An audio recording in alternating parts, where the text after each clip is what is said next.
know, I always say the best analogy to describe us is we are the boiling frogs. We are being cooked very slowly, and we are not even aware that we are being cooked.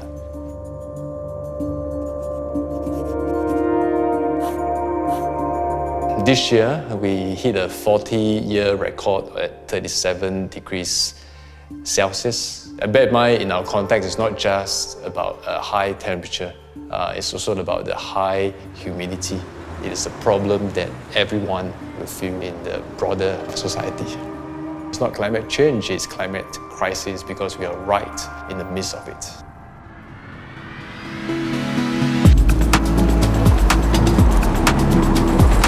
My name is Charles, and I'm a full-time food delivery rider. Every day I work for about 10 to 12 hours. So under the sun, every day, non-stop. During really hot days, it's really tiring. So after work, I don't really have the energy to spend time with my kids. As we near the thresholds of human limits, any small increase makes a difference because at some point you can no longer lose the heat that you produce. Our leeway is getting tighter and tighter. And being in Singapore, I'm very proud that we are always proactive.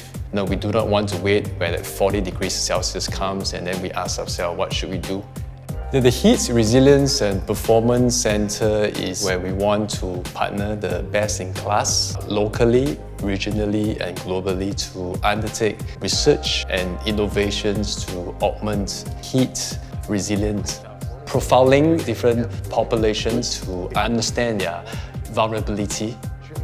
So using science and technology, we will be able to quantify core temperature continuously in real time. Doing so, we can understand the impacts. We can also prescribe very targeted solutions to reduce heat strain. We harness an array of techniques.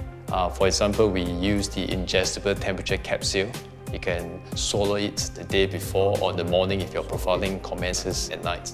That allows us to capture thermal strain continuously, incorporates with heart rates, that is a measure of cardiovascular strain. Put the two together, you get an overall physiological strain. In tandem, we also put on a watch and there was an eye button, and that allows us to look at their skin temperature. In terms of real-time monitoring, we also want to build algorithms so that we can estimate heat strain non-invasively, and then very targeted solutions can be recommended. This job of delivery is of concern. You have factors that will result in a high heat strain or a hot body that we want to avoid. The impacts are impaired decision making. You might make a mistake and therefore accidents will happen. For Charles, moving ahead, I think we should have a sensor that when it crosses a certain threshold, there could be alerts sent to the rider and say you probably have to take more rest, hydrate yourself before you get overheated. Method to advise riders how to reduce heat inside them is a good thing for us. That is how we envisage as we move forward. Don't assume a one-size-fits-all. You must have a very targeted approach.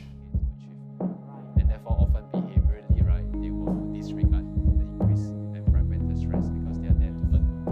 And also, that often differentiates. So it's wrong to assume. A good example would be people with hypertension, maybe on beta blockers. And these are a group of medication that may potentially affect the capacity of the individual to sweat. And in diabetes patients, their ability to drink water in response to dehydration can be affected. And because of that, they can easily get dehydrated. And that state itself put them at risk for heat-related injuries. Solutions could be very creative.